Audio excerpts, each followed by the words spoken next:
What's going on, everybody? Welcome to the video. I hope you're having a fantastic day. Today I am inside the all-new 2025 Acura ADX. We're going to be doing a quick test drive today. I'm here at the IMPA 2025 spring break event for the media. Unfortunately, it's raining today, so I won't be able to really push it, as a matter of caution, but we'll do the best we can. Before we do the test drive, we're going to do a quick little walk around here first. So the new ADX does not get Acura's typical dual eye LED. We just have a single projector beam LED right there, but we still get the chicane LED daytime running light and LED turn signals. This is the new iteration of the diamond pentagon grille, which I'm a really big fan of. It has a new frameless design that I think looks a lot better than having either the chrome or the black going around it. You can see it's fully functional, nice and open, and we have another opening down here below. We also have fog lights down below. We have blacked out mirror caps on this A-Spec Advance, A-Spec badging on the fender. All gloss black going along the bottom, no flat black, really like to see that. Also going around the wheel arch. Window trim, all gloss black.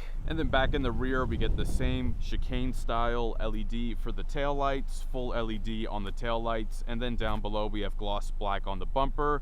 We have some parking sensors and nice dual exhaust. From the side profile, looks a lot like the Honda HR-V, and well, it's because it's based off the Honda HR-V. Some people have tried to argue with me in my comments saying, oh, it's not the same as the HR-V because it's 6 inches longer. The wheelbase, the distance between the two wheels, is the same as the HR-V. The difference in length comes from the overhang on the front and in the rear. And now inside the cargo area, behind the seats, we have 23.2 cubic feet of space. And once you drop it down, it is then 53.9 cubic feet of storage. 12-volt outlet off to the side, some additional storage underneath, and luckily there is a spare tire under there. So on the inside of the all-new 2025 ADX, we have a 9-inch infotainment touchscreen, wireless Apple CarPlay and Android Auto. It has Alexa, Google built in, which gives you Google Maps and Google Assistant right there on the screen. This is the same screen that we find in the Acura Integra along with the Honda Civic and the CR-V. 10.2-inch digital gauge cluster above the wheel. We do not have a head-up display. As far as materials, pretty premium up top. We have some stitching right there. I'm a really big fan of these light blue suede accents, really like that. Soft touch on the door, on the armrest. We have a 15-speaker Bang & Olufsen audio system. We'll take a listen to that. 2 memory settings for the driver and a nice panoramic moonroof up above. Decent amount of storage in the center console and in the glove box. 2 USB-Cs, a 12-volt and a wireless charger. Got some staggered cup holders here and also some more down in the door. This does have a CVT, but we still get paddle shifters.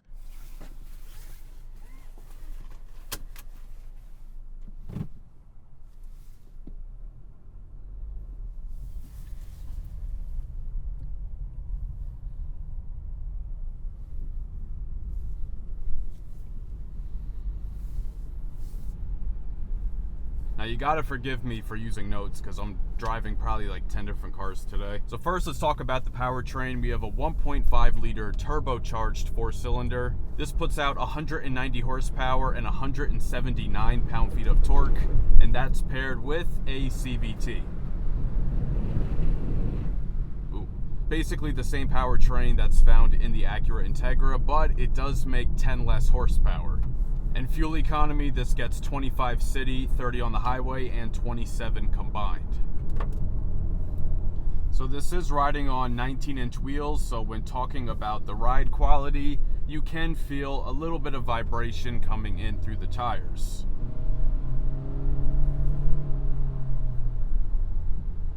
But the suspension is somewhat forgiving when it comes to going over some of these bumps here in the road. We're up in the Pocono Mountains. It's a nice scenic drive, but unfortunately it is raining.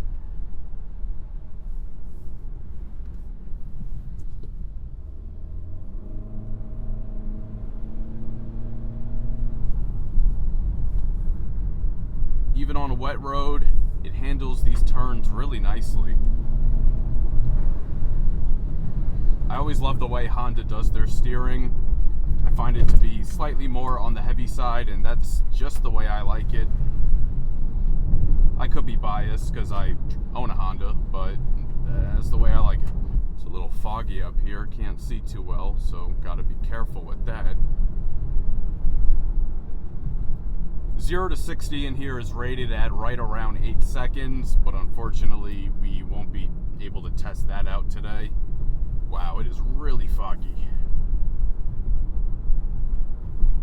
Won't be able to test out the adaptive cruise control system either. Can't take this out on the highway. Have a very specific test route to do here, and that's what I gotta stick to.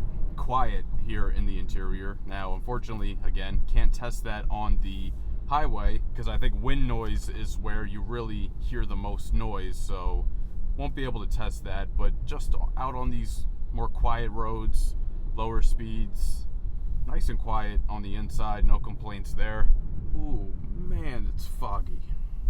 Now, the CVT in the Acura Integra actually mimics gear shifts and feels a bit more like a traditional automatic, but that's not really the case with this one.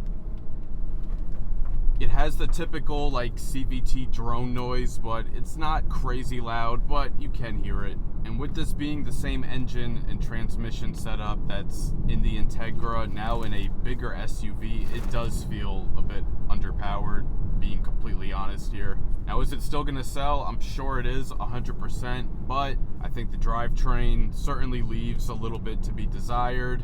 It's definitely not as fun to drive as the RDX or even the MDX. I think this would feel a lot better with that 10-speed automatic found in those other cars. To me, luxury cars that have a CVT just never really felt right to me. Alright, so I'm going to stop here for a minute to talk about the audio system. This has a 15-speaker Bang & Olufsen audio system, so let's take a listen.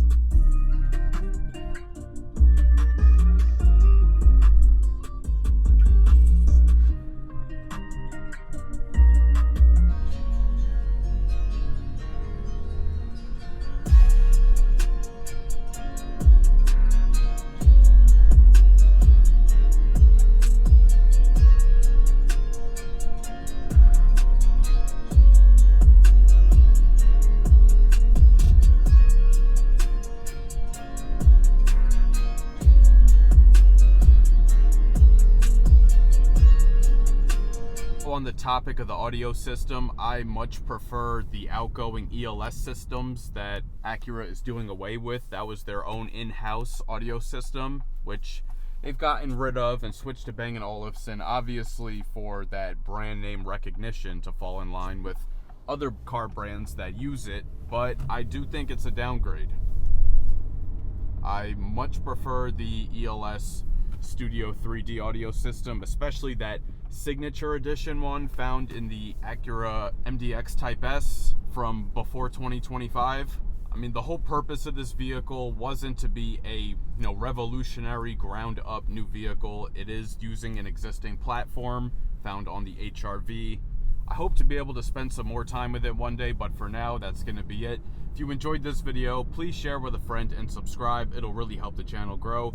Hit the notification bell so you don't miss any new videos. Let me know down in the comments what other vehicles you want to see on the channel next, and be sure to follow @OpticalAutomotive on TikTok and Instagram, and check out the page on Facebook. Thank you so much for watching, and I'll catch you guys later.